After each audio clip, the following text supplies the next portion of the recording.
তোমাদের সকলকেই আমার আন্তরিক প্রীতি, শুভেচ্ছা ও ভালোবাসা জানিয়ে দ্বিপদ উপপাদ্যের আমরা দ্বিতীয় পর্ব তোমাদের কাছে নিয়ে হাজির হয়েছি। এর আগের পর্বে আমরা দ্বিপদ উপপাদ্য সম্পর্কিত যে বিষয়গুলো আলোচনা করেছিলাম সেগুলো একটু রিমাইন্ড করা যাক। আমরা পড়েছিলাম এর আগের পর্বটাতে যে দ্বিপদ উপপাদ্য তৈরির যে ঐতিহাসিক প্রেক্ষাপট, সেই প্রেক্ষাপটটা তোমাদের সামনে একটা একটা করে পেশ করা হয়েছিল। তারপরে দ্বিপদ উপপাদ্য নামে যে ফর্মুলাটা পরিচিত, সেই ফর্মুলাটা কার হাত ধরে এলো, কোন ম্যাথামেটিশিয়ানের হাত ধরে এলো, এবং সেই ফর্মুলাটাই বা কি সেটা তোমাদের সামনে পেশ করা হয়েছিল। এবং সর্বোপরি ওই দ্বিপদ উপপাদ্যের ফর্মুলার অনুরূপভাবে আরও যে বিস্তৃতিগুলো আমাদের সিলেবাসে রয়েছে, সেই বিস্তৃতির ফর্মুলাগুলো কি করে তৈরি করা হয়েছিল, কিংবা তাদের সাধারণ পদগুলোই বা কি করে বের করা হয়েছিল, সেই সম্পর্কিত ধারণা আমরা তোমাদের প্রথম পর্বে দেওয়ার চেষ্টা করেছিলাম। শুধু তাই নয়, যে কটা ফর্মুলা আমরা আলোচনা করেছিলাম প্রথম পর্বে, সেই ফর্মুলাগুলো কি করে অঙ্কের মাধ্যমে প্রয়োগ করে তার সমাধান বের করতে হয় সেটাও আমরা তোমাদের সামনে দেখিয়েছিলাম। আজকে দ্বিপদ উপপাদ্য সম্পর্কিত আরো যে ইনফরমেশনগুলো আমাদের জানা দরকার সেগুলো তোমাদের সামনে পেশ করব। তারপরে একে একে আমরা আবার কিছু প্রবলেমসের ডালি নিয়ে তোমাদের সামনে হাজির হব। হেই, যদি তুমিও তোমার এক্সাম প্রিপারেশন অনেক সহজ করে তুলতে চাও, তাহলে ডেসক্রিপশন বক্সের লিংক থেকে এলিট অ্যাপটি ডাউনলোড করে নাও। সেখানে তুমি প্রতিটি টপিকের ভিডিও লেকচার, স্টাডি ম্যাটেরিয়ালস এবং নোটস, কোয়েশ্চেন অ্যান্সারের সলিউশন, অডিও বুকস এবং বোর্ডের যাবতীয় ইম্পর্টেন্ট আপডেট পেয়ে যাবে। তাই অ্যাপটি ডাউনলোড করতে ভুলো না। তো চলো আবার টপিকে ফিরে যাই। আমরা দ্বিপদ উপপাদ্য সম্পর্কিত নেক্সট যে টপিকটা নিয়ে এসেছি সেটা হলো a plus x to the power n এর বিস্তৃতিতে মধ্যম পদ নির্ণয়, মানে মিডিল টার্মটা আমরা কি করে বের করব, সেই সম্পর্কিত সূত্রাবলী আজকে তোমাদের সামনে দেখানোর জন্য আমি এই টপিকটা স্থির করেছি। লক্ষ্য করো, এই টপিকটা আলোচনার জন্য আমরা একটা ছোট্ট এক্সাম্পল তোমাদের সামনে প্রদর্শন করতে চাই। সাপোজ মনে করো আমরা একটা ফর্মুলা শিখেছিলাম a প্লাস বি তার স্কোয়ার ইজ ইকুয়াল টু হলো a square plus 2ab plus B square, কিংবা আমরা ফর্মুলা শিখেছি a প্লাস বি তার কিউব ইজ ইকুয়াল টু হলো a cube plus 3a square B plus 3ab square plus B cube. আমি খুব সহজ formula দুটো, প্রাথমিক যে ফর্মুলা দুটো আমরা 7-8 থেকে শিখে এসেছি, ওই ফর্মুলা দুটো তোমাদের সামনে উপস্থাপন করেছি কয়েকটা বিষয় তোমাদের গোচরে আনার জন্য। প্রথম যে বিষয়টা তোমাদের সামনে পেশ করব সেটা হলো, যখন এই দ্বিপদ রাশিমালার পাওয়ারটা 2 আছে, তখন লক্ষ্য করো তার বিস্তৃতিতে আমরা 3টে পদ পেয়েছি, 1টা 2টো এবং সর্বোপরি এটা একটা 3টে।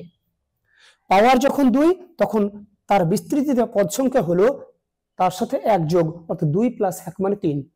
অনুরূপভাবে এখানে যখন দ্বিপদ রাশিমালার পাওয়ারটা 3 রয়েছে, তখন তার বিস্তৃতিতে লক্ষ্য করে 1টা 2টো 3টে এবং সর্বোপরি 4টা পদ রয়েছে।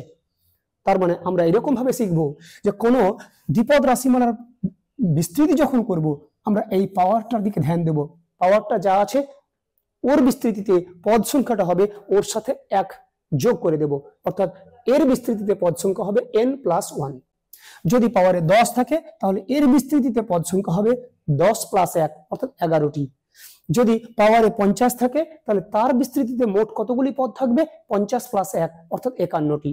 তার মানে আমরা এই বিষয়টা তোমাদের সামনে দেখানোর জন্য এই ছোট্ট উদাহরণ দুটো তোমাদের সামনে নিয়ে এসেছিলাম।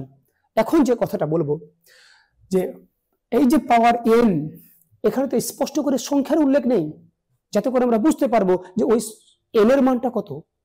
যখন স্পষ্ট করে বলা থাকবে না n এর মান কত, শুধু n লেখা থাকবে, তার মানে সেখানে দুটো পসিবিলিটি হতে পারে ওই পাওয়ারের যে সংখ্যাটা আছে সেই সংখ্যাটা একটা জোড় সংখ্যা, অথবা হতে পারে পাওয়ারের যে সংখ্যাটা আছে সেটা বিজোড় সংখ্যা। তাই আমরা দুটো কেস করেছি। ফার্স্ট কেস, n সমান যুগ্ম, যুগ্ম মানে আমরা সকলেই জানি জোড়। তাহলে n যদি জোড় হয় তখন কি ঘটনা ঘটবে, আর কেস 2 আমরা করেছি n যদি বিজোড় হয় তখনই বা কি ঘটনা ঘটবে। আমরা দুটোই ছোট্ট করে উদাহরণ নিয়ে এসেছি, আবার এই উদাহরণটার কাছে ফিরে যাব। n যখন জোড়, ওই যে প্রথম কেস, n যখন জোড়, এই যে পাওয়ারটা লক্ষ্য করো, n এর জায়গায় এখানে কিন্তু জোড় আছে, 2 আছে। তাহলে যেহেতু পাওয়ারটা জোড়, তাহলে তার বিস্তৃতিতে কটা পদ থাকবে, আমরা বললাম 2 প্লাস 1 3টা। কটা পদ থাকবে সেটা আমার এখানে বিবেচ্য বিষয় নয়। আমার বিবেচ্য বিষয় হলো এই পাওয়ারটা যেহেতু জোড়, তাহলে তার বিস্তৃতিতে পদ সংখ্যাটা হবে বিজোড়। পদ সংখ্যাটা হবে বিজোড়। আমি শুধু এটুকু বোঝানোর জন্যই এটা তুলে এনেছি। যখন এই পাওয়ারটা জোড়, তখন তার বিস্তৃতিতে পদ হচ্ছে 3টা, অর্থাৎ পদ সংখ্যা হচ্ছে বিজোড়। আবার উল্টো দিক থেকে যখন এইটা বিজোড় হবে, তখন তার বিস্তৃতিতে যে পদ সংখ্যা, সেই পদ সংখ্যাটা অবশ্যই জোড় হবে। পদ সংখ্যাটা হবে জোড়। এবার ধ্যান দাও তোমরা, যে এই পাওয়ারটা যদি জোড় হয়, তার মানে তার বিস্তৃতিতে পদ সংখ্যা হয়ে গেল বিজোড়। কোন রাশিমালার মধ্যে যদি বিজোড় সংখ্যক পদ থাকে, তাহলে আমরা সমান্তর প্রগতিতে শিখেছিলাম বিজোড় সংখ্যক যদি পদ থাকে তাহলে ঠিক তার একটাই মধ্যপদ থাকবে। তাহলে এইটা বিজোড় মানে একটা মধ্যপদ থাকবে। এটা বিজোড় কখন হলো? যখন এইটা জোড় হলো। তার মানে এখানে চলে আসি n যখন জোড় অর্থাৎ যুগ্ম, তখন ঠিক তার একটি মধ্যপদ থাকবে। এখন আমাদের প্রশ্ন আসতে পারে, স্যার একটা তো মধ্যপদ থাকবে সেটা বুঝলাম, কিন্তু কোন পদটা মধ্যপদ হবে সেটাও বের করা ফর্মুলাটা দিয়ে দিয়েছি, এবং মধ্যপদটি হবে n/2, অর্থাৎ উপরে যে জোড় সংখ্যাটা থাকবে সেই সংখ্যাটাকে সরাসরি 2 দিয়ে ভাগ করব, তারপরে আমরা 1 যোগ করব, তাহলে আমরা পেয়ে যাব যে এই বিস্তৃতিতে কোন পদটা মিডিলে রয়েছে। লক্ষ্য করো, এই প্রথমটার উপরে যদি এই ফর্মুলাটা আমরা ইমপ্লিমেন্ট করার চেষ্টা করি, তাহলে কি ঘটনা ঘটবে? এই পাওয়ারটা আমরা দেখতে পাচ্ছি 2, অর্থাৎ n এর মান এখানে 2, যেটা কিন্তু স্পষ্ট আমরা সকলে জানি এটা হলো একটা জোড় সংখ্যা। এই ফর্মুলাটা বললো যে ঠিক তার একটি মধ্যপদ থাকবে। এটাও আমরা বুঝে গেলাম, একটা মধ্যপদ থাকবে যেহেতু পাওয়ারটা জোড় আছে। কোন পদটা মধ্যপদ হবে সেই মধ্যপদ বের করা ফর্মুলাটা কি? n কে 2 দিয়ে ভাগ করব, তার মানে 2/2 প্লাস 1। 2 কে 2 দিয়ে ভাগ করলে 1 প্লাস 1, অর্থাৎ 2তম যেটা পদ সেই পদটাই হলো মধ্যপদ। আমরা যদি দেখি এর বিস্তৃতিতে 3টে পদ ছিল, 1টা 2টা 3টা। 3টে যদি পদ থাকে তাহলে মিডিলে একটা পদ থাকবে। কোন পদটা মিডিলে হবে সেই পদটা আমরা বের করেছি, যেটা 2 নম্বর পদ। দ্বিতীয় পদ যেটা, সেটাই কিন্তু তার মিডিল টার্ম। আমরা প্রত্যেকেই দেখতেও পাচ্ছি এর বিস্তৃতিতে যে 3টা পদ, তার মধ্যে মিডিল পদ হচ্ছে এটা। কত নম্বর পদটা? 2 নম্বর পদটা। সেটাই আমরা এই ফর্মুলার মাধ্যমে দেখানোর চেষ্টা করেছি। তাহলে পাওয়ারটা যদি জোড় হয় তাহলে কটা মধ্যপদ থাকবে বললাম? একটা। কোন পদটা মধ্যপদ হবে সেটাও বের করা ফর্মুলা বলে দিয়েছি। n কে সরাসরি 2 দিয়ে ভাগ করে তার সাথে 1 যোগ করে দেব। অনুরূপ ভাবে nটা যে সবসময় জোড় হবে এর কোনো নিশ্চয়তা নেই, বিজোড় হতে পারে।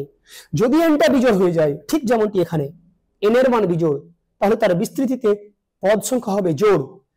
যদি জোড় সংখ্যক পদ থাকে তখন একটা মধ্যপদ নয়, 2টো মধ্যপদ থাকবে। সেটাই কথা লিখেছি, ঠিক তার 2টি মধ্যপদ থাকবে। আগের মতো প্রশ্ন, তাহলে কোন পদ 2টি মধ্যপদ হবে স্যার? সেটাও বের করার ফর্মুলা লিখে দিয়েছি, n-1/2 প্লাস 1 এবং n+1/2 প্লাস 1তম পদ দুটি। অর্থাৎ এটার ক্ষেত্রে যদি এই ফর্মুলাটা আমরা প্রয়োগ করার চেষ্টা করি তাহলে কি ঘটবে লক্ষ্য করো।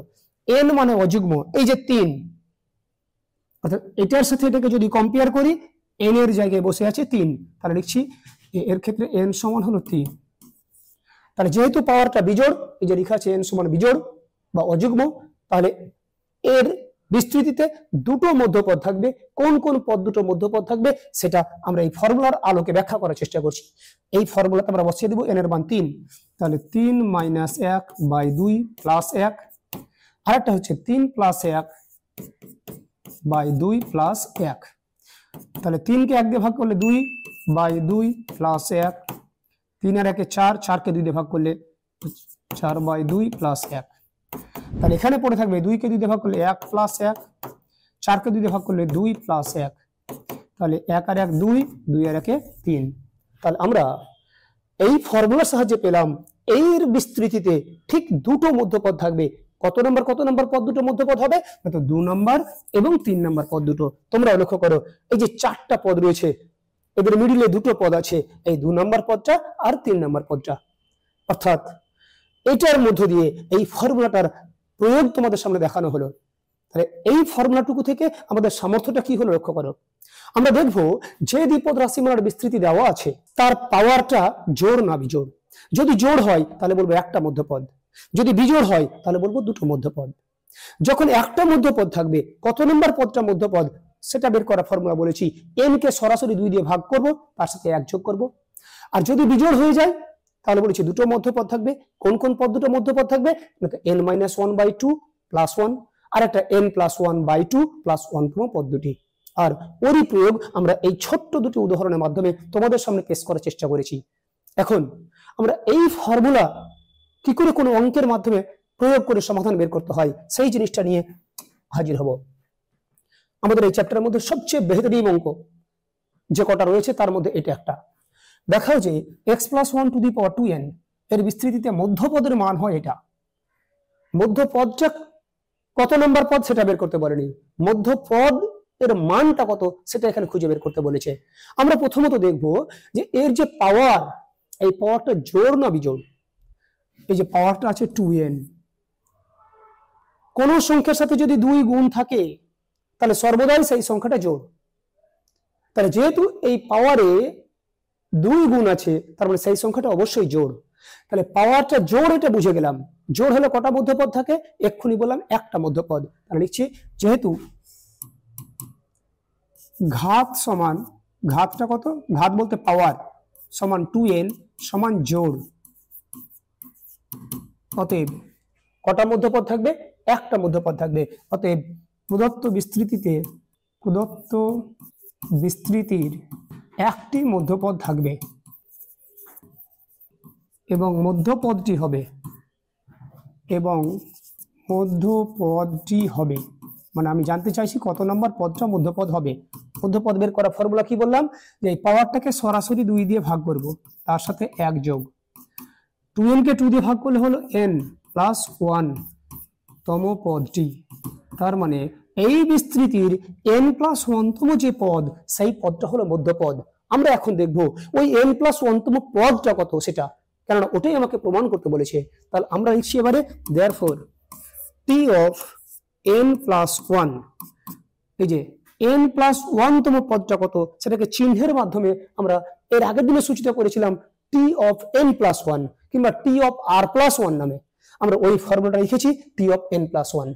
তাহলে এই বিস্তৃতিতে n+1 তম পদটা বের করা ফর্মুলাটা কি সেটা আমরা এর আগে দিন যে ফর্মুলাগুলো আলোচনা করেছিলাম তার মাধ্যমে তোমাদের সামনে ব্যাখ্যা করার চেষ্টা করব। ফর্মুলাটা ছিল এখানে পাওয়ারে কত? 2n লিখে ফেললাম। c এই এক বাদে এই জায়গাতে কত আছে না তো n, এখানে লিখলাম n। আবার বলছি আগে পাওয়ারটা লিখবো, c লিখে এক বাদে যে প্রথম অংশটা আছে সেটা লিখবো 2n cn। তারপরে বলেছিলাম ইনটু প্রথম পদ x, তার পাওয়ার কত? উপরেরটা থেকে নিচেরটা বাদ, 2n থেকে n বাদ দিলে হয়ে গেল n ইনটু দ্বিতীয় পদ মানে 1, একের পাওয়ার, এই যে একের পাওয়ার কত? পায়ের নিচে যেটা আছে সেটা, অর্থাৎ টু দি পাওয়ার n। একের পাওয়ার যাই হোক না কেন এর মান যেহেতু সর্বদা 1, তাহলে এটাকে লিখতে পারি 2n cn into x to the power n। তাহলে আমরা n+1 তম পদটা দেখলাম 2n cn x to the power n পেয়ে গেছি।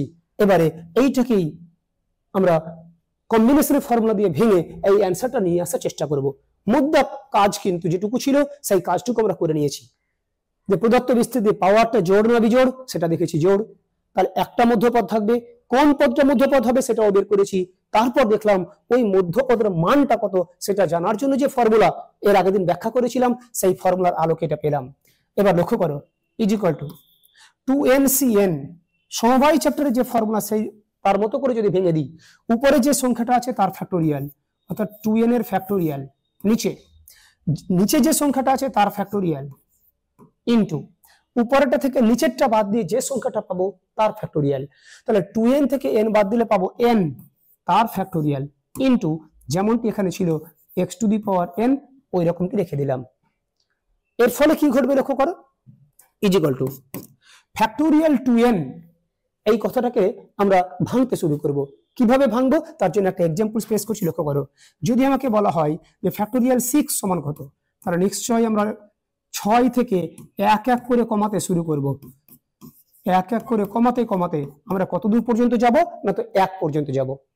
অর্থাৎ 6 থেকে শুরু হয়েছে, 6 থেকে 1 বাদ, যেটা পেলাম সেখান থেকে আবার 1 বাদ, যেটা পেলাম সেখান থেকে আবার 1 বাদ, এই করতে করতে যতক্ষণ আমি 1 পর্যন্ত পৌঁছাতে পারছি ততক্ষণ পর্যন্ত কমাতে শুরু করব। দিয়ে যে কটা সংখ্যা পাবো সব কটার গুণফলটাই হচ্ছে ওই সংখ্যাটার ফ্যাক্টোরিয়াল। তাহলে ফ্যাক্টোরিয়াল 6 মানে যদি ওটা হয়, ফ্যাক্টোরিয়াল 2n মানে আমরা লিখতে পারবো প্রথমে 2n, তারপরে সেখান থেকে 1 কম, তারপরে আবার এখান থেকে 1 কম, এখান থেকে যদি 1 আবার কমাতে শুরু করি 2n - 2, এই করতে করতে কোন এক সময় 6, 5, 4, 3, 2, 1 এরকম করে আসতে থাকবে। কারণ আমি বলেছি 2n থেকে 1 1 করে কমাবো। কতক্ষণ পর্যন্ত কমাতে থাকবো? যতক্ষণ না পর্যন্ত আমরা 1 পাই। তাহলে ফ্যাক্টোরিয়াল 2n কে ভাঙা হয়ে গেল। নিচে নিচে এবার লক্ষ্য করো, এই যে ফ্যাক্টোরিয়াল n, এই ফ্যাক্টোরিয়াল n আমরা রেখে দিলাম, আবার নিচে আরেকটা ফ্যাক্টোরিয়াল n আছে সেটাও রেখে দিলাম, নিচে কোনো পরিবর্তন করলাম না, ইনটু x⁴n। এবার তাহলে ফ্যাক্টোরিয়াল 2n কে কিভাবে ভেঙেছি তার ছোট্ট করে প্রয়োগ আমি রাফে দেখিয়েছি, তারপরেই কিন্তু এই লাইনটা লেখার চেষ্টা করেছি। তাহলে আশা করি তোমাদের সমস্যার মধ্যে পড়তে হবে না। এরপরে যে কাজটা করব সেটাও তোমাদের আগে ব্যাখ্যা করব, তারপরে লেখার চেষ্টা করব। লক্ষ্য করো 6 সংখ্যাটা জোড় না বিজোড়? না তো জোড়। ঠিক 2n সংখ্যাটাও কিন্তু জোড়, এটা আমরা সকলেই জানি। তাহলে 6 কে যখন ভাঙছি, লক্ষ্য করো আমরা 6টা উৎপাদক পেয়েছিলাম, এই যে 1 2 3 4 5 6। তাহলে ফ্যাক্টোরিয়াল 2n কে যখন ভাঙছি নিশ্চয়ই এখানে 2n সংখ্যক উৎপাদক আছে। কতগুলি উৎপাদক আছে? 2n সংখ্যক। এখন আমার কথা হলো, যখন 6টা ফ্যাক্টোরিয়াল 6 কে ভেঙে 6টা উৎপাদক পাচ্ছিলাম, তার মধ্যে 3টে জোড় উৎপাদক ছিল, 3টে বিজোড় উৎপাদক ছিল। যেমন এটা হচ্ছে জোড়, এটা হচ্ছে জোড়, এটা হচ্ছে জোড়। তাহলে ফ্যাক্টোরিয়াল 6 কে ভেঙে 6টা উৎপাদক পেয়েছিলাম, তার অর্ধেক জোড় উৎপাদক, অর্ধেক হলো বিজোড় উৎপাদক।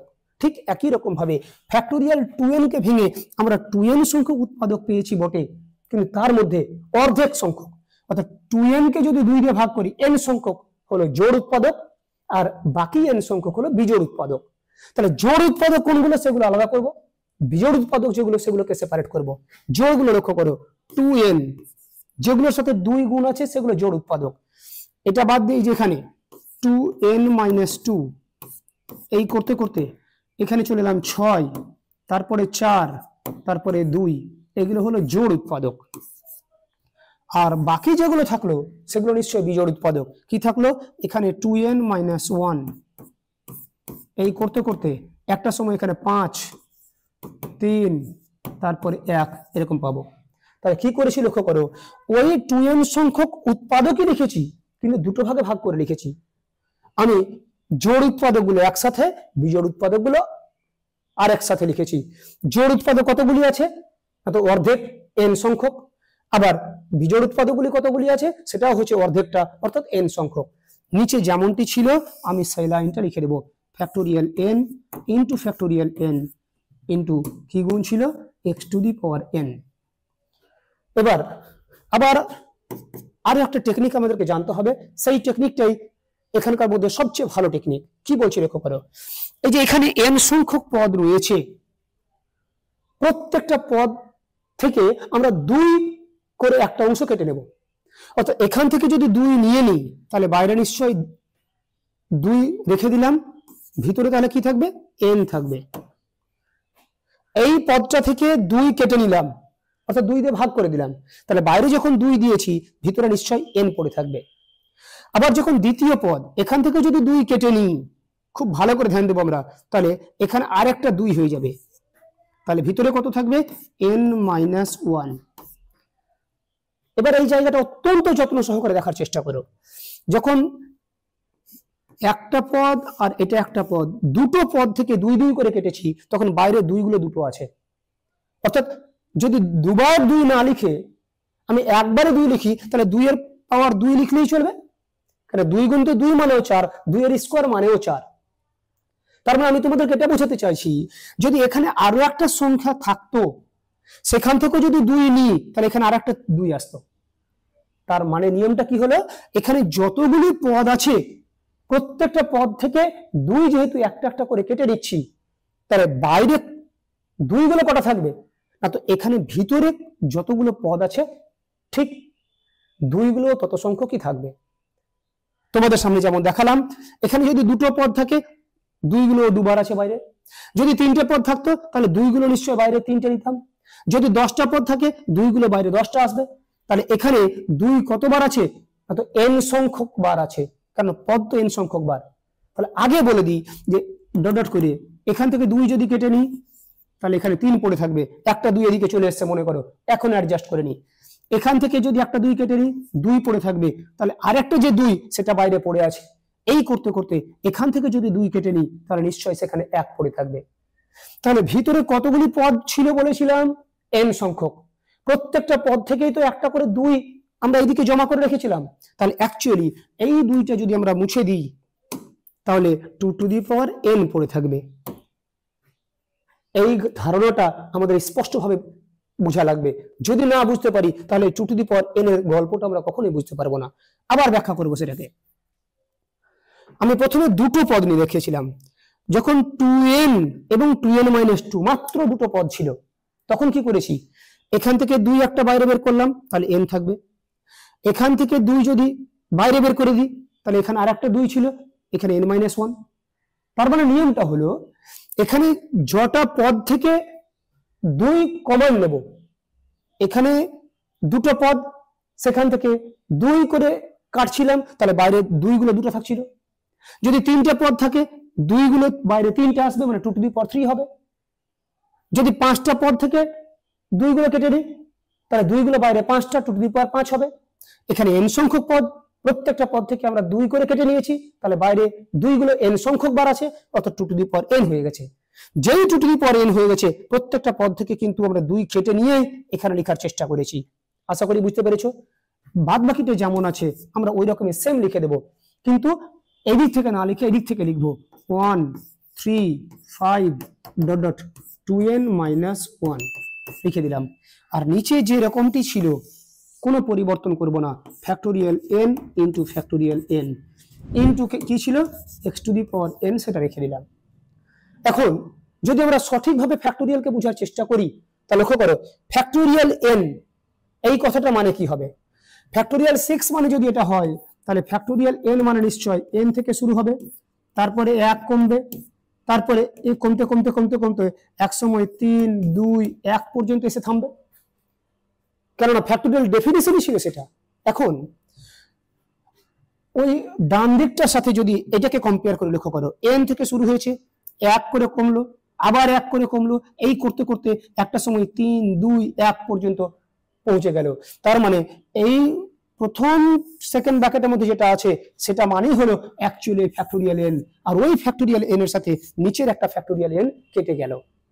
কেননা এই পুরোটাকে যদি একবার লেখার চেষ্টা করি সেটা অবশ্যই ফ্যাক্টোরিয়াল n, তাই উপরেরটার সাথে নিচেরটা কেটে গেল। তাহলে কি পড়ে থাকলো সেটা আমরা ফাইনালি লিখবো। লক্ষ্য করো 1 into 3 into 5 into dot dot 2n-1, নিচে কি পড়ে আছে, নিচে এখানে ফ্যাক্টোরিয়াল n ইন্টু শুরুতে পড়েছিল 2 টু দি পাওয়ার n আর এখানে পড়েছিল x to the power n, তাহলে সেটাই লিখছি 2 two the power n into x to the power n। এটাই আমাদের প্রামাণ্য বিষয় ছিল। লক্ষ্য করো তাহলে এই অঙ্কটা করতে গিয়ে আমরা এর আগে যে ফর্মুলার মানে ফর্মুলা তোমাদের সামনে ব্যাখ্যা করলাম সেই ফর্মুলাটাই প্রয়োগ করেছি। এই ফর্মুলাটা প্রয়োগ করে আমরা যখন সমবায় চ্যাপ্টারের ফর্মুলা প্রয়োগ করলাম তখন আস্তে আস্তে আস্তে আস্তে স্টেপ বাই স্টেপ আমরা এগোতে এগোতে ছোট্ট ছোট্ট পায়ে চলতে চলতে ঠিক আমরা অ্যান্সারে দেখা পেয়ে গেছি। তাহলে লক্ষ্য করো এই পুরো অ্যান্সারটা আসতে গিয়ে যে লাইনটা সবচেয়ে বেশি বুদ্ধিমত্তার সঙ্গে আমাদেরকে খেয়াল রাখতে হবে সেই লাইনটা হলো এই যে এখান থেকে ঠিক এর পরের লাইন। কি করে বাইরে 2 টু দি পাওয়ার n হয়ে গেল, কি করে বললাম যে প্রত্যেকটা পদ থেকে আমরা 2 কেটে নিয়েছি, তাহলে যখনই এখানে কোনো একটা পদ লিখবো তারপর একটা করে বাইরে 2 জমা দিয়েছি, আবার এই পদটা লিখেছি তাহলে বাইরে আরেকটা 2 জমা দিয়েছি, তাহলে 2 গুলো দুবার জমা দেওয়া হয়ে গেল। এই করে প্রত্যেকটা পদ লেখার সময় 2 গুলো আমরা একটা করে বাইরে জমা দিয়ে আসছি, এখান থেকে 2 বাইরে জমা দিয়ে এলাম, এখান থেকে 2 একটা বাইরে জমা দিয়ে এলাম, তাহলে যেটা পড়ে থাকলো লিখেছি। তাহলে অ্যাকচুয়ালি 2 গুলো কটা জমা পড়েছে না, তো n সংখ্যক। তাহলে 2 গুলো যদি n সংখ্যক জমা পড়ে তাহলে সেটা হবে 2 টু দি পাওয়ার n। এটাই হলো মেন এইখানকার লাইন। আশা করি বুঝতে পেরেছো। এরপরে আমরা ঠিক পরবর্তী প্রশ্ন নিয়ে তোমাদের সামনে হাজির হব। দেখাও যে 1 x to the power n এর বিস্তৃতিতে যুগ্ম ও অযুগ্ম স্থানীয় সহগসমূহের সমষ্টি পরস্পর সমান। এবং উভয় সমষ্টি 2 two the power n minus 1 এর সাথে সমান। আমরা এই যে 1 plus x to the power n এটাকে একটু ভাঙার চেষ্টা করবো। লক্ষ্য করো, আমরা এর আগের দিন 1 plus x to the power n এর বিস্তৃতিটা শিখেছিলাম। কি ছিল ফর্মুলাটা? যারা ফর্মুলা মুখস্থ করেছে তারা বলতে পারবে 1 plus nc1 into x plus nc2 into x square plus nc3 into X cube plus nc4 into X to the power 4 plus dot এই করতে করতে লাস্ট অফ অল আমরা পেয়েছিলাম x to the power n। এটাকে মনে করো, আচ্ছা এটাকে এখনই মনে করছি না, এই ফর্মুলাটা আমরা শিখেছিলাম। এরপরে চলে এসো ইজ ইকুয়াল টু এই যে 1 এর পরবর্তী পদ হচ্ছে nc1, তারপর এটা nc2। যদি এটা nc1 nc2 আস্তে আস্তে দিকে বাড়তে শুরু করে তাহলে পিছন দিক গেলে নিশ্চয়ই কমবে। nc2 3 nc2 nc1, তাহলে তার আগেরটা নিশ্চয়ই nc0 ছিল। তাই এখানে 1 না লিখে আমরা nc0 লিখতে পারি। আর প্রকৃতপক্ষে nc0 ভ্যালু কিন্তু 1ই হয়। তারপরে nc1x nc2x square nc3x cube plus nc4x two the power 4 plus up to dot x to the power n। তোমরা যদি মনে করো যে স্যার এখানে তো nc0 লিখলেন, তাহলে এখানে কি হবে ওটাও লিখবো, সেটা লিখতে পারো, কোনো সমস্যা নেই। কি হবে সেটা তোমরা খুব সহজে বুঝতে পারবে। লক্ষ্য করো, এখানে যখন x এর পাওয়ার 1 তখন এটা nc1, x এর পাওয়ার যখন 2 তখন nc2, তাহলে x এর পাওয়ার যখন n তখন এখানে নিশ্চয়ই ncn থাকবে। সেটাও যদি তোমরা মনে করো লিখবো তাহলে লিখতে পারো। দ্যাট ইজ এটা হলো ncn into X to the power n। লিখলেও চলবে, না লিখলেও চলবে, কিন্তু যেহেতু এখানে লিখেছি তাই তোমাদের মনের যে প্রশ্ন সেটাকে চরিতার্থ করার জন্য আমি সেটাও লিখে দেখালাম। এবার আমরা এই যে সহগগুলোর দিকে যদি তাকাই প্রত্যেকটার, তাহলে দেখো প্রত্যেকটারই মাথাতে n আছে। যেহেতু প্রত্যেকটারই মাথাতে n আছে তাই nটাকে আমরা ক্যান্সেল করে দিয়ে এই nc0 পরিবর্তে ক্যাপিটাল c0 লিখবো। ক্যাপিটাল c মানে বোঝাচ্ছে মাথার উপরে যে nটা আছে সেটা ঊর্ধ্ব অবস্থায় আছে। তাহলে এর পরিবর্তে লিখতে পারবো capital c1 into x, capital c2 into x square, capital c3 into X cube plus capital c4 into X to the power 4 plus dot plus capital cn into X to the power n। এটাকে আমরা dot করে 1 নম্বর সমীকরণ দিয়ে ফেললাম। তাহলে যখন capital লিখেছি তখন মাথার উপরে যে সেম জিনিসটা সেটা আমাদের লেখার আর কোনো প্রয়োজন হয়নি। এখন এই যে ফর্মুলাটা আমরা দেখতে পাচ্ছি এটা তো একটা ফর্মুলা। এই ফর্মুলাটা স্পষ্টত একটা অভেদকে সূচিত করে। অভেদ মানে কি বুঝবো? একটু আগে আমি যে ফর্মুলাটা দেখিয়েছিলাম তার একটু প্রয়োগ দেখাই, তাহলে বুঝতে পারবো। a প্লাস বি তার square is equal two a square plus 2ab plus b square. এই যে ফর্মুলা, এই ফর্মুলাটা হলো অভেদ। অভেদ কি জিনিস সেটা আগে বলে দিই। অভেদ হলো এমন একটা সমীকরণ যেটা চলরাশির সমস্ত মানের জন্য সিদ্ধ হয়ে যায়। অর্থাৎ এখানে যদি বাম দিকে a এর মান 1 b এর মান 1 বসাই, ডান দিকে যদি a এর মান 1 b এর মান 1 বসাই, তাহলে বাম দিক আর ডান দিক সমান হয়ে যাবে। আবার যদি a এর মান 1 b এর মান 2 বসাই, ডান দিকেও যদি ওই একই কাজ করি তাহলে বাম দিক আর ডান দিক সমান হবে। তার মানে বোঝাতে চাইছি a আর b এখানে যদি চলরাশি হয়ে থাকে তাহলে সেই চলরাশির যে কোনো মান বাম দিকে যদি বসাই এবং সেই মানটা যদি ডান দিকে বসাই সর্বত্রই সমান। তার জন্য এই সমীকরণটাকে আমরা শুধু সমীকরণ না বলে অভেদ বলে চিহ্নিত করব। ঠিক অনুরূপভাবে এখন আমি যে সমীকরণটা দেখতে পাচ্ছি সেটা একটা অভেদ, তাই এই সমীকরণটা x এর যে কোনো মানের জন্য সিদ্ধ হবে। তাহলে আমরা কি করব? প্রথমে আমরা x এর মান 1 ও x সমান -1 পর্যায়ক্রমে মানে পরপর একের উভয় পক্ষে বসাচ্ছি, একের উভয় পক্ষে বসিয়ে পাই। তাহলে প্রথমত x এর মান যদি 1 বসাই তাহলে কি ঘটবে লক্ষ্য করো। আগে ডান দিকে লিখছি c0 প্লাস x এর মান 1 বসালে c1, 1 বসালে c2 plus c3 plus c4 plus dot আর লিখলাম ডান দিকে ইজ ইকুয়াল টু x এর মান যদি 1 বসাই 1 প্লাস 1 মানে 2 টু দি পাওয়ার n। তোমাদের এখন প্রশ্ন হতে পারে স্যার এখানে তো x এর মান 1 বসালেন না, বসালেও চলবে না বসালেও চলবে, কারণ এখানে ডট ডট দেওয়া আছে। এরপর কি করব? ওই সেম সমীকরণে x এর জায়গায় আমরা -1 বসাবো। আচ্ছা x এর জায়গায় যদি -1 বসাই তাহলে কি হবে? c0 এক্স এর জায়গায় -1 বসালে এটা -c1 হয়ে যাবে, এক্স এর জায়গায় -1 তার স্কোয়ার, আমরা জানি মাইনাসের স্কোয়ার করলে প্লাস হয়ে যায়, মানে এটা +c2 হয়ে যাবে। তারপরে -1 এর কিউব মানে -c3, -1 এর পাওয়ার 4 মানে জোড়, তার মানে এটা প্লাস হয়ে যাবে। এই করে এটা তারপরে এটা নিশ্চয়ই মাইনাস হবে। এ করতে করতে কন্টিনিউ করছি। একটা সময় এখানেও যখন x এর মান -1 বসাবো, 1 - 1 মানে 0, 0 টু দি পাওয়ার n মানে 0 হয়ে যাবে। আশা করি x এর মান 1 এবং x এর মান -1 কি করে বসানো হয়েছে সেটা তোমরা বুঝতে পেরেছো। এরপর আমরা এখন যে লাইনটা পেলাম সেই লাইনের সমস্ত পজিটিভ টার্মগুলোকে বাঁ দিকে লিখবো এবং নেগেটিভ টার্মগুলোকে ডান দিকে নিয়ে চলে যাব। তাহলে কি হবে লক্ষ্য করো, c0, তারপরে c2, তারপরে c4 প্লাস ডট ডট দিলাম ইজ ইকুয়াল টু নেগেটিভ যে টার্মগুলো সেগুলো ডান দিকে নিয়ে চলে যাচ্ছি। তাহলে -c1টা এদিকে এসে c1, -c3টা +c3, এই করতে করতে এটা কন্টিনিউ করবে। এখন যে সমীকরণটা আমরা পেলাম সেই সমীকরণের বোথ সাইডে আমরা বিশেষ একটা কাজ সম্পাদন করার চেষ্টা করব। সেই কাজটা তোমরা প্রত্যেকে ভালো করে বোঝার চেষ্টা করো। বাঁ দিকটার দিকে যদি আমরা ভালো করে তাকাই, c0 আছে, c2 আছে, মাঝখানে c1টা গ্যাপ আছে, আমরা গ্যাপগুলো পূরণ করার চেষ্টা করব। তাহলে c0 যেমন ছিল লিখলাম, c1 ছিল না লিখে ফেললাম, এই এটা এক্সট্রা লিখেছি, প্লাস c2 ছিল লিখে ফেললাম, তারপরে c4 তার মানে c3 এটা অ্যাবসেন্ট আছে ওটাকে লিখে ফেললাম, তার নিচে আন্ডারলাইন করে রাখলাম যে এটা এক্সট্রা লিখেছি, তারপরে c4 এরকম আছে, আবার এরকম করতে করতে আমরা কন্টিনিউ করব সমান। তার মানে বাঁ দিকে যত গ্যাপ ছিল সব গ্যাপগুলো আমরা পূরণ করে দিলাম। তাহলে অ্যাকচুয়ালি কি কি এক্সট্রা লিখেছি দেখো করো, c1 এক্সট্রা লিখেছি, c3 নিশ্চয়ই, তারপরে c5 লিখতাম, তারপরে c7 লিখতাম, যেগুলো এক্সট্রা লিখেছি বাঁ দিকে সেই জিনিসগুলো আমরা ডান দিকেও লিখবো। তাহলে যদি লিখি তাহলে কি হবে লক্ষ্য করো, আমরা তো c1 তো ছিলই, আবার c1 যখন এখানে লিখবো, ভালো করে ধ্যান দাও, বাঁ দিকে c1 যোগ করেছিলাম তাহলে ডান দিকেও c1 যোগ করব। যদি c1 যোগ করি, c1 আর c1 মানে 2c1 হয়ে যাবে, প্লাস বাঁ দিকে c3 লিখেছি, তাহলে ডান দিকেও যখন এর সাথে c3 যোগ করব তাহলে c3 আর c3 2c3 হয়ে যাবে। এরকম করতে যখন আমি বাঁ দিকে c5 লিখবো, ডান দিকেও c5 লিখতে হবে, তখন এখানে c5 আছে, আবার c5 2c5 হয়ে যাবে। তার মানে এরকম করতে করতে কন্টিনিউ করছে। আশা করি ঘটনাটা বুঝতে পেরেছো যে এই লাইন থেকে ঠিক পরের লাইন কি করলাম। আবার বলছি তোমাদের সুবিধার জন্য, আমরা বাঁ দিকে টার্মগুলো লক্ষ্য রাখতে শুরু করেছি। দেখলাম c0, c2, c4 অর্থাৎ পরপর নেই, মানে গ্যাপ আছে, আমরা গ্যাপগুলো ফিল আপ করার চেষ্টা করেছি। তাহলে c0 পরে আসার কথা c1 কিন্তু ছিল না, তো তাই সেটা ইনক্লুড করেছি, তার নিচে আমরা মার্ক করে রেখেছি যে এটা এক্সট্রা রেখেছি।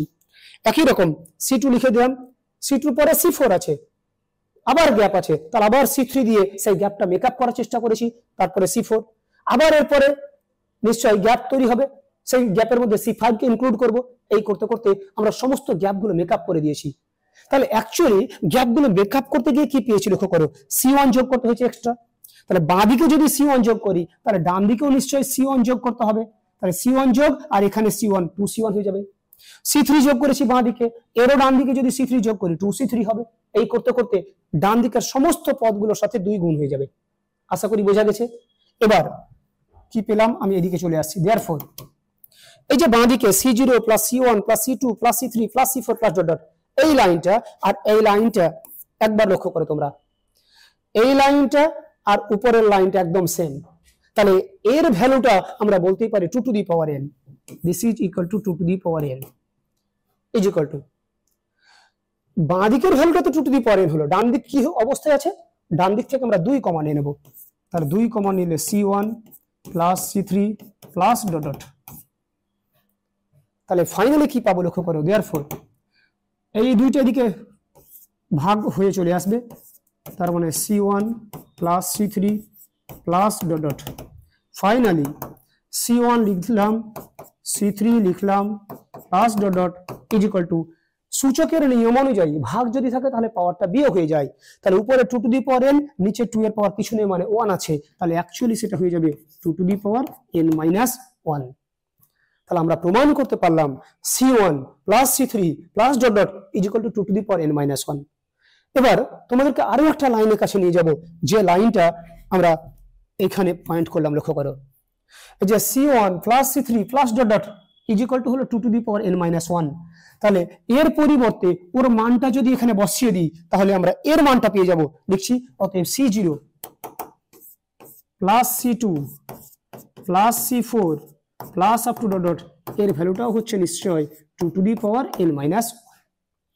কি করলাম আবার লক্ষ্য করো, এই যে এই লাইনটার দিকে তোমাদেরকে দৃষ্টি দিতে বলেছি, সেই লাইনের ডান দিক যেটা, সেই ডান দিকের ভ্যালুটা প্রমাণ করে এলাম 2 two the power n minus 1। তাহলে এর জায়গাতে যখন আমি ওই ভ্যালুটা বসিয়ে দেব তখন আমরা বাঁ দিকের এই রাশিমালাটার মান পেয়ে যাব C0 plus C2 plus C4 plus dot dot is equal two এর মানটা কত 2 two the power n minus 1 বসিয়ে দিয়েছি। এর ফলে আলটিমেট কি পেলাম সেই জায়গাটা আমরা একটু অ্যানালিসিস করব। লক্ষ্য করো, C0 মানে হলো এর বিস্তৃতির যে প্রথম পদ, সেই প্রথম পদের সহগ। C2 তার মানে কি, C0 মানে প্রথম পদের সহগ, C2 মানে এটা হচ্ছে অ্যাকচুয়ালি 1 নম্বর 2 নম্বর 3 নম্বর পদের সহগ, C4 তার মানে 5 নম্বর পদের সহগ। তাহলে নিচের লাইন থেকে বুঝতে পারছি প্রদত্ত বিস্তৃতির 1 নম্বর 3 নম্বর 5 নম্বর এই করতে করতে 7 নম্বর 9 নম্বর এই পদগুলোর সহগগুলোর যোগফল হচ্ছে এটা। তার মানে কি পাওয়া গেল, 1 plus x to the power n এর বিস্তৃতিতে বিজোড় স্থানে যে পদগুলো রয়েছে সেই পদগুলির সহগগুলির যোগফল 2 two the power n minus 1।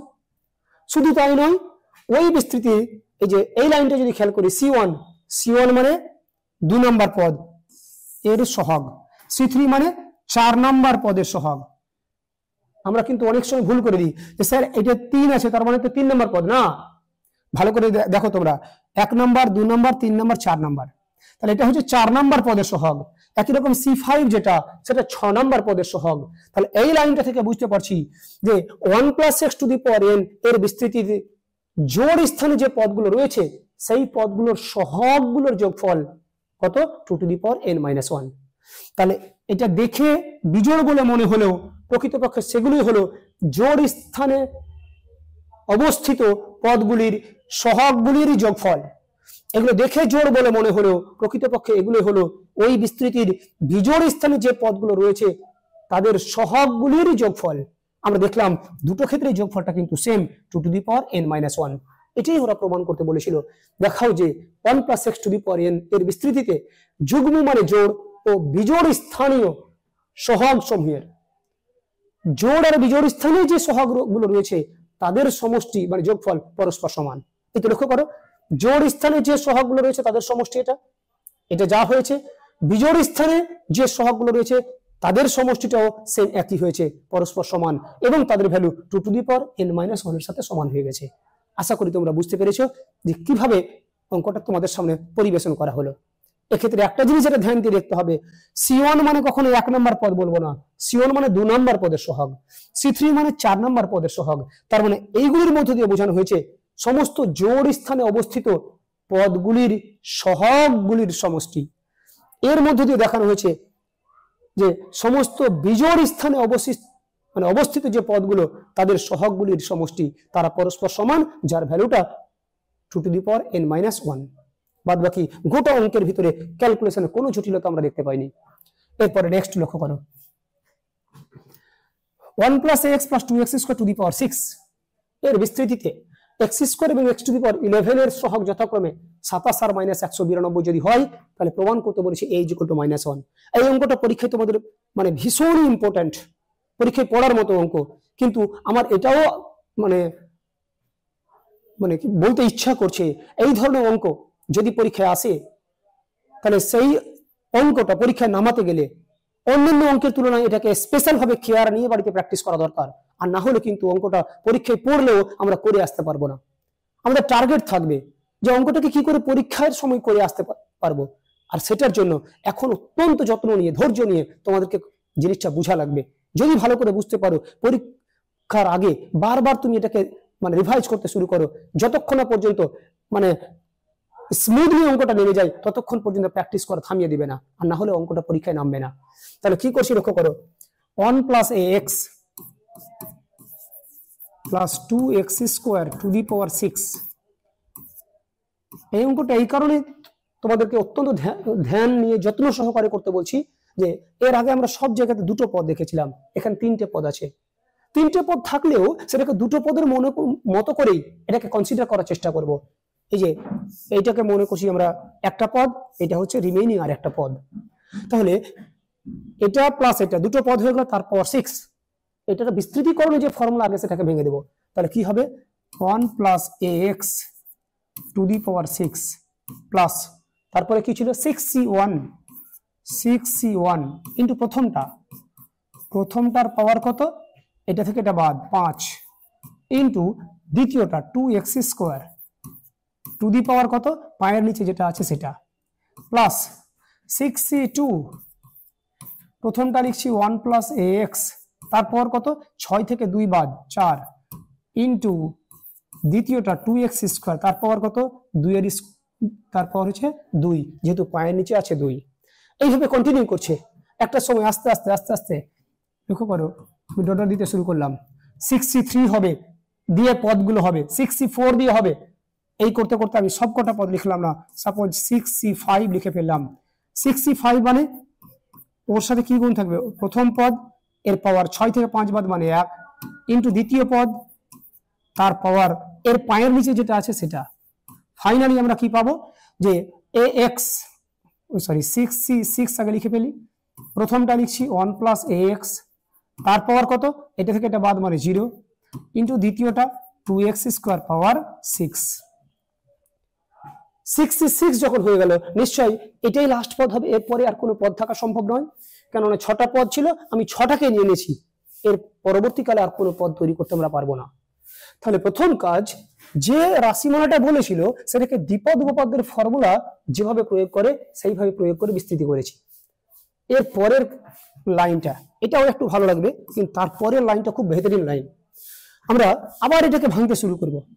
1 plus ax to the power 6, আমরা একটু আগে ফর্মুলা লিখলাম, এর আগের দিনে ফর্মুলা শিখেছিলাম, আজকে আবার ওটা লিখবো। 1 প্লাস মনে মনে ax, এটাকে x ভাবো, ax না ধরে x মনে মনে ভাবছি। তাহলে 1 plus x to the power n এর যে ফর্মুলা সেই ফর্মুলাটা প্রয়োগ করব। কি ছিল 1 plus nc1 into ax plus nc2 into ax তার স্কোয়ার প্লাস এই করতে করতে আর একটা লিখছি nc3 ax তার কিউব চলতে থাকলো প্লাস ফার্স্ট অফ অল এখানে n এর জায়গায় আছে 6, ওই 6 লিখতে হবে। এটা ছিল 6c1 into ax, 6c2 into এটা প্লাস 6c3 ইন্টু এটা প্লাস এই করতে করতে আমরা যদি কন্টিনিউ করি একটা সময় কি পাবো 6c6 into ax to the power 6। অর্থাৎ জাস্ট এইটুকুটাকে বিস্তৃত করে আমরা এতগুলো পদ পেয়ে গেলাম। আবার বলছি 1 plus x to the power n এর যে ফর্মুলা সেই ফর্মুলাটা আমি প্রয়োগ করেছি।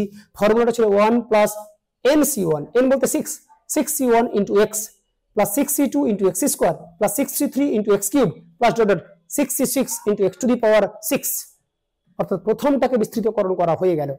তারপরে প্লাস 6c1 এর ভ্যালুটা ক্যালকুলেটর দিয়ে যদি করি তাহলে এটা হবে 6। আবার যে এটা ফর্মুলা রয়েছে সেটাকে আমরা ভাঙতে শুরু করব। যদি ভাঙি এটাকে এই যে এর মতো করেই যদি এটাকে ভাঙতে শুরু করি তাহলে কি হবে লক্ষ্য করো, 1 প্লাস কি হবে 5c1 into ax plus 5c2 into ax তার স্কোয়ার প্লাস ডট ডট। আমরা এদিকে চলে আসছি প্লাস লাস্টের পদটা কত পাবো, যে এরকম করে আমরা পাবো 5c5 into ax to the power 5। ওইটাকে ভাঙার কাজ কমপ্লিট। এই যে 1 plus ax to the power 5 যেটা ছিল সেটাকে আমরা ভাঙলাম, ইন্টু ছিল 2x square into 2x square রেখে দিলাম। তাহলে প্রথমটাকে ভাঙলাম, এত দূর পর্যন্ত পেলাম, 6c1 এর ভ্যালু বসালাম, আবার দ্বিতীয়টাকে একই ফর্মুলা দিয়ে ভেঙে আমরা এত দূর পর্যন্ত পেলাম, তার সাথে 2x স্কোয়ার গুণ ছিল সেটাও রেখে দিলাম। এরপর আমরা 6c2 যেটা রয়েছে তার ভ্যালুটা আমরা ক্যালকুলেটর দিয়ে বের করতে পারবো বটে, কিন্তু তার আগে যেটা তোমাদের সামনে ভাবানোর চেষ্টা করছি সেই জিনিসটা ভালো করে দেখো। যে আমার দরকার এর বিস্তৃতিতে এক্স স্কোয়ার এবং এক্স টু দি পাওয়ার 11 এর সহগ, অর্থাৎ কোথায় কোথায় এক্স স্কোয়ার থাকতে পারে বা আছে, কোথায় কোথায় এক্স টু দি পাওয়ার 11 আছে বা থাকতে পারে, সেই সম্ভাব্য জায়গাগুলি আমাদের খুঁজে বের করতে হবে। সব কটা জায়গা যদি আমরা দেখে ফেলি তাহলে ওই পদগুলোই শুধু আমাদের দরকার, অন্য কোনো এক্সট্রা পদ আমাদের প্রয়োজন নেই। তাহলে এখানে লক্ষ্য করো যে 6c2 আমি লিখলাম না এখনো, আমি তোমাদের বোঝানোর জন্য রাখছি যে এই টার্মটাকে ভেঙে আমরা কি এক্স স্কোয়ার কিংবা এক্স টু দি পাওয়ার 11 যুক্ত কোনো পদ পাবো না পাবো না, তার জন্য একটু ধ্যান দেবো যে এটাকে আমি ভাঙলাম না, মনে মনে ধরো এটাকে ভাঙছি, 2 এর স্কোয়ার মানে 4 এক্স টু দি পাওয়ার 4, তাহলে এক্স টু দি পাওয়ার 4 তো এখানে আছে, তাহলে এক্স টু দি পাওয়ার 4 কে মানে এক্স টু দি পাওয়ার 4 কে যদি কোনো কিছু দিয়ে গুণ করি তাহলে কি এক্স স্কোয়ার কখনো পেতে পারবো? কখনোই পাবো না, কারণ এক্স স্কোয়ার তো এক্স টু দি পাওয়ার 4 এর চেয়ে কম। তাহলে এক্স টু দি পাওয়ার 4 দিয়ে যখন গুণ করব তখন এক্স টু দি পাওয়ার 4 হবে কিংবা তার বেশি হবে।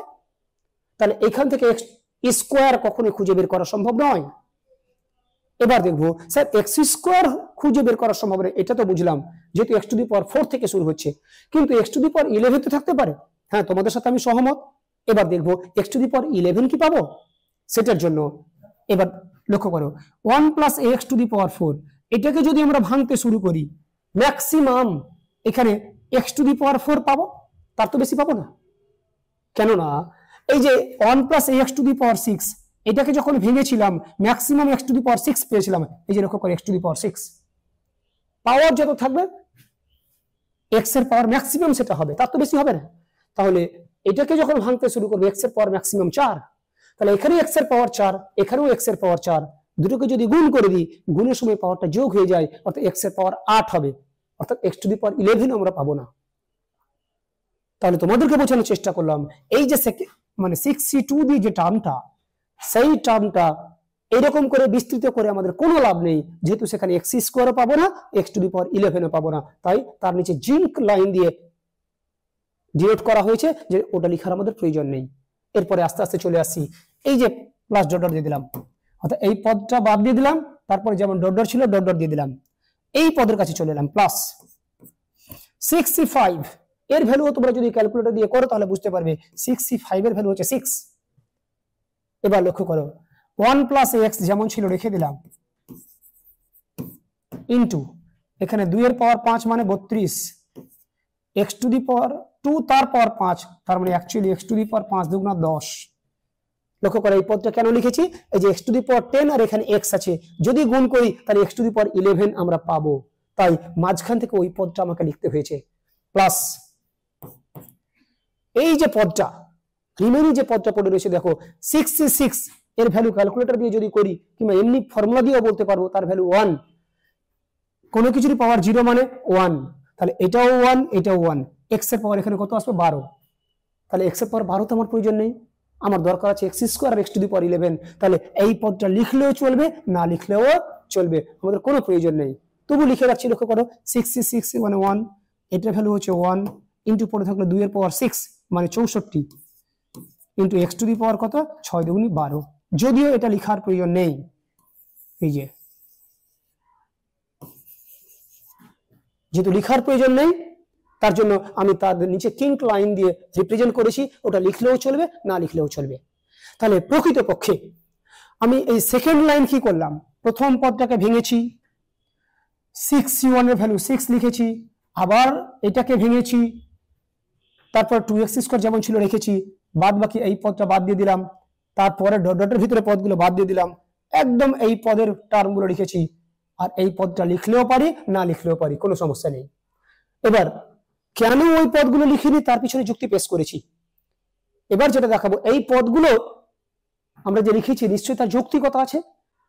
যৌক্তিকতাটা কি, যে এই পদগুলোতে অবশ্যই আমরা এক্স স্কোয়ার এবং এক্স টু দি পাওয়ার 11 এর দেখা পাবো, এর খোঁজ পাবো, আর ওই পদগুলোই আমার দরকার। তাহলে লক্ষ্য করো এবারে কি করছি, প্রথম থেকে যে 1 plus 6c1 ax plus 6c2 ax তার স্কোয়ার, এইখানে আমরা এক্স স্কোয়ার দেখতে পাচ্ছি, কি হবে 6c2 into a square x square. তাহলে এক্স স্কোয়ারের সহগ তো আমার দরকার, তাহলে যে পদটাতে এক্স স্কোয়ার পাবো সেই পদটা নিচে আমি কিঙ্ক লাইন দিলাম, এখানে পাবো না, এই করে এরপরে তো 4 আছে পাবো না, তারপরে 5 আছে পাবো না, এখানে টু দি পাওয়ার 6 আছে সেটা তো পাবো না। অর্থাৎ এইখান থেকে শুরু করে এত দূর পর্যন্ত একটাই পদ আমাদের কাজে লাগলো, সেই পদটার নিচে আমি এরকম লাইন দাগ দিয়েছি। তারপরে লক্ষ্য করো এখানে প্লাস 6 ব্র্যাকেট শুরু হয়েছে, এখানে শেষ হলো, আবার 2x²। তাহলে অ্যাকচুয়ালি এই 6 আর এই 2x² যদি গুণ করি, 6 দুগুণা 12x² আমাদের হাতে আছে। ভালো করে খেয়াল রাখো, ব্র্যাকেটের ভিতরে পদগুলো মানে দেখতে শুরু করার আগে ভাগে আমাদের হাতে 6 × 2x² অর্থাৎ 12x² আছে। তাহলে 12x² দিয়ে যদি 1 কে গুণ করি তাহলে 12x² পাবো। তার মানে x² যুক্ত পদ এই যে এখানে লুকিয়ে আছে, সেটা আমি কিঙ্ক লাইন দিয়ে ডিনোট করলাম। এরপর 12x² দিয়ে যদি রেখে গুণ করি তাহলে তো 12x³ হয়ে যাবে, পাবো না কখনো দেখা। এটাকে যদি গুণ করি 12x² দিয়ে এটাকে গুণ করলে এখানে তো x² আছে, তাহলে এটাও পাবো না, কেন x⁴ হয়ে যাবে। এই করতে করতে আমরা দেখবো যে 12x² দিয়ে যদি এটাকে গুণ করি তাহলে এখানে x⁵ আর সামনে আছে 12x², x² গুণ করলে x⁵ চলে আসবে।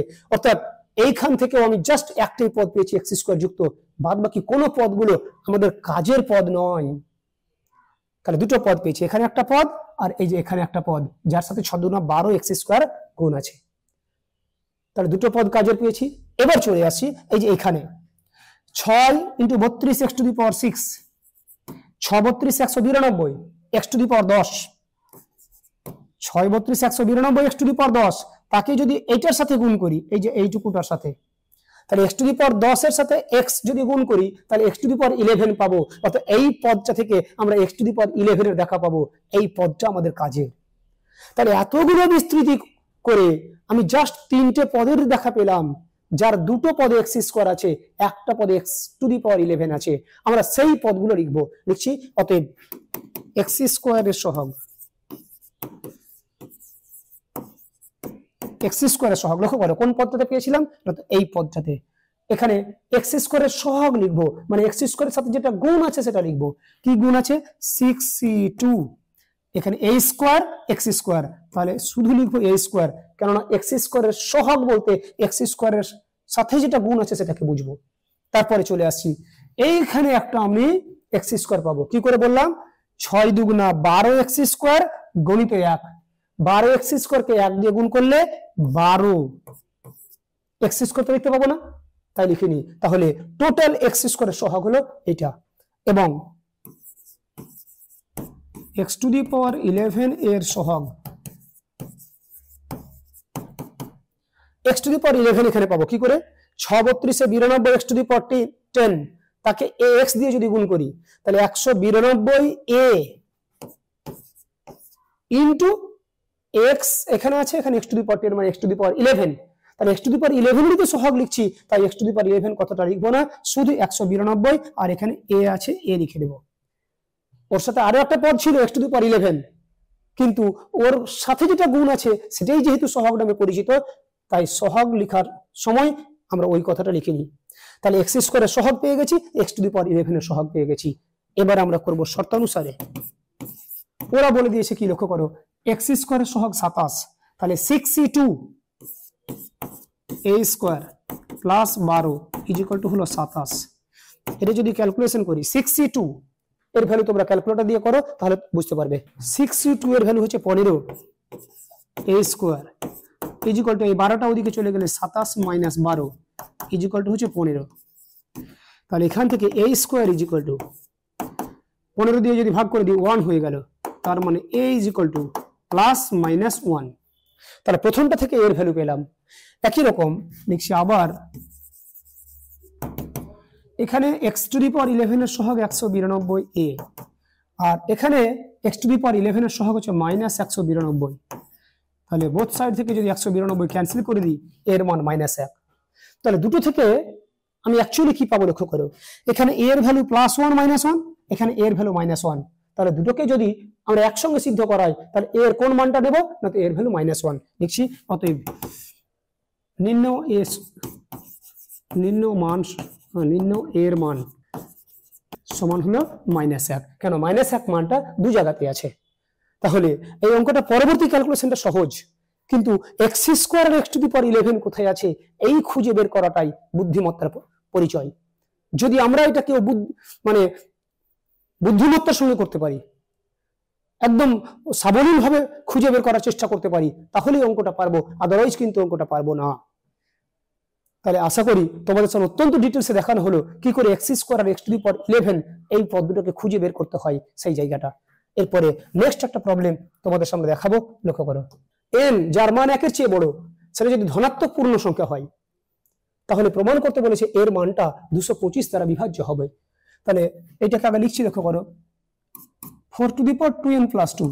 আচ্ছা, এটাকে এরকম লিখতে পারবো না 4 টু দি পাওয়ার 2 তার পাওয়ার n প্লাস 1, কারণ এই পাওয়ার গুণ হয়ে যায়, 2n প্লাস 2 1 কে 2 মাইনাস 15n মাইনাস 16। এই যে 4 এর স্কোয়ার মানে কত? 16। ওই 16 কে আমরা এরকম করে লিখতে পারবো, লক্ষ্য করো 1 প্লাস 15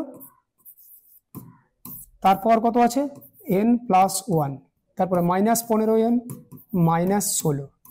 কি করলাম একটু দেখো ভালো করে। প্রথমে এখান থেকে 2 কেটে নিয়ে পাওয়ার n প্লাস 1 করে দিয়েছি। তাহলে এখন যেটা পড়ে থাকলো 4 এর স্কোয়ার মানে 16 কে আমরা লিখেছি 1 প্লাস 15 তারপর n প্লাস 1। এরপর আমরা 1 plus x to the power n এর যে ফর্মুলা, আবার বলছি 1 plus x to the power n এর যে ফর্মুলা, সেই ফর্মুলাটা প্রয়োগ করছি।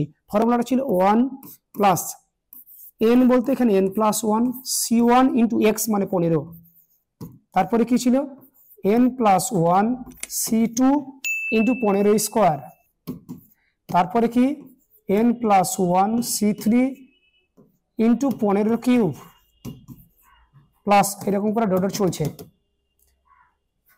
তাহলে এইটাকে ওই দ্বিপদ উপপদের যে ফর্মুলা সেই অনুযায়ী বিস্তৃত করার চেষ্টা করেছি। তারপরে যা ছিল মাইনাস 15n মাইনাস 16 আমরা লিখে দিলাম। তারপরে কি ঘটবে লক্ষ্য করো, 1 যোগ কোন মানে সমবায়ের নিচে যদি 1 থাকে তাহলে তার ভ্যালুটা উপরেরটা হয়ে যায়, তার মানে এটাকে লিখতে পারবো n প্লাস 1 ইন্টু 15। আবার বলছি কোন সমবায়ের পায়ের নিচে যদি 1 থাকে তার মানে বুঝে যাবে উপরে যেটা আছে সেটাই হবে, কথা বোঝা গেছে। তারপর প্লাস, তারপরে যেটুকু নিচে আন্ডারলাইন করছি লক্ষ্য করো, মানে লাস্ট দুটো পদ বাদে যেটুকু পদ আছে আর এখান থেকে শুরু হয়ে প্রত্যেকটা পদ থেকে 15 স্কোয়ার আমরা কমা নিয়ে নেব। যদি কমা নিয়ে নিই তাহলে এখানে পড়ে থাকবে n প্লাস 1 c2, 15 স্কোয়ার কমা নিয়ে নিয়েছি মানে এখানে শুধু 1 থাকবে, প্লাস এখানে পড়ে থাকবে n প্লাস 1 c3, এখান থেকে 15 স্কোয়ার কমা নিয়েছি মানে একটা 15 থাকবে।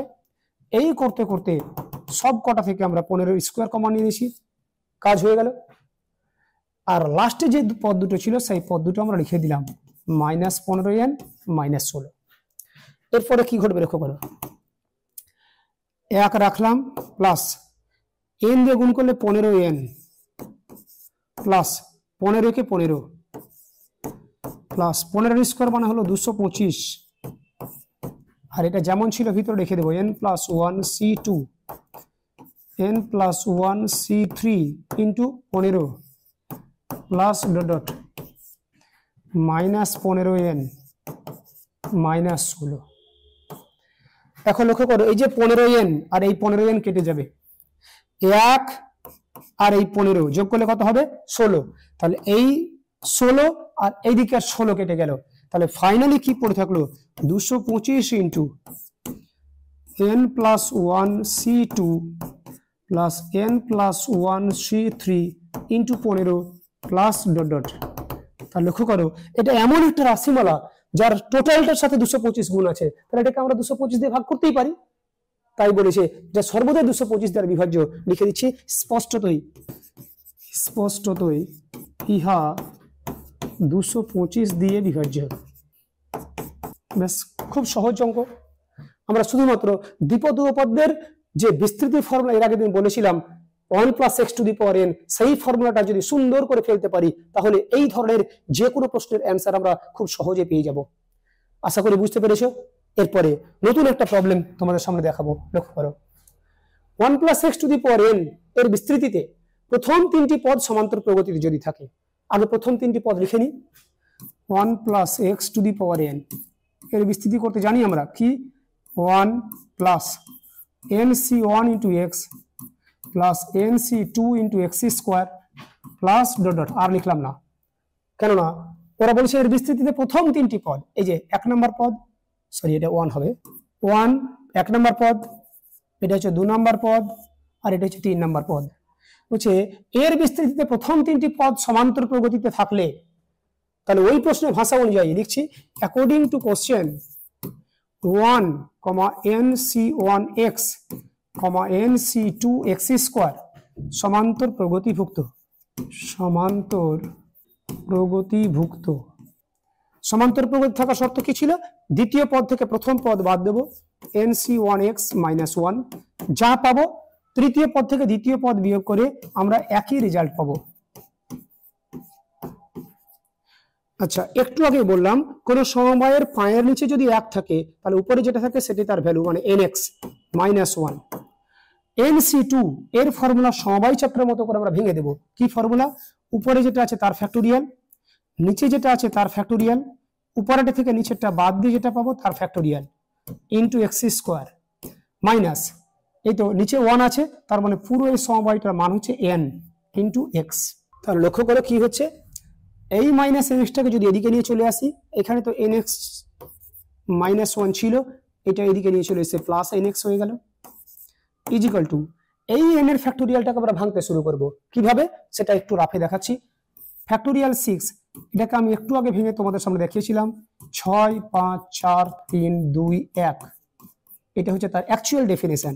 কিন্তু আমরা যদি মনে করি 6 আর 5 লিখবো, তারপরে একটুকু আর লিখতে চাইছি না, তাহলে তারপরে যে সংখ্যাটা আসবে আমরা তার ফ্যাক্টোরিয়াল দিয়ে দিতে পারি, কেননা প্রকৃতপক্ষে ফ্যাক্টোরিয়াল 4 মানে 4, 3, 2, 1। অর্থাৎ প্রথম দুটো লিখলাম, তারপরে টুকু আর লিখতে চাইছি না, তাহলে এর পরে যেটা আসবে তার ফ্যাক্টোরিয়াল লিখে দিলেই আমরা পারি। একই রকম ভাবে আমরা n এর ফ্যাক্টোরিয়ালকে ভাঙতে শুরু করছি, প্রথমটা n, তারপরে নিশ্চয় n - 1, তারপরে কত হবে n - 2। তাহলে এখান থেকে যদি আর লিখতে না চাই তাহলে নিশ্চয় এর ফ্যাক্টোরিয়াল দিয়ে দিলে হয়ে যাবে। আবার বলছি একদম ওই রকম ধারণা এখানে প্রয়োগ করেছি, প্রথমে n, তারপরে 1 কমালাম, তারপরে আবার যদি 1 কমা n - 2, তাহলে এর পরে যদি আমি না লিখতে চাই তাহলে ওই সংখ্যাটা ফ্যাক্টোরিয়াল দিয়ে দিতে হয়। নিচে ফ্যাক্টোরিয়াল 2 মানে হচ্ছে 2, নিচে ফ্যাক্টোরিয়াল n - 2 ছিল, লিখে দিলাম। এর ফলে এটা আর এটা কেটে গেল, ইনটু কত ছিল এক্স স্কোয়ার, সেটা লিখে দিলাম।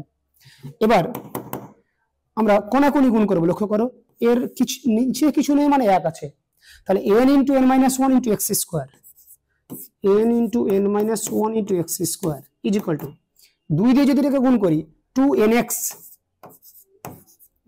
- 2 প্লাস 2nx, তাহলে এই যে 2nx আর এই যে 2nx এটা নিশ্চয়ই যোগ হয়ে যাবে, তাহলে কত হবে 4nx।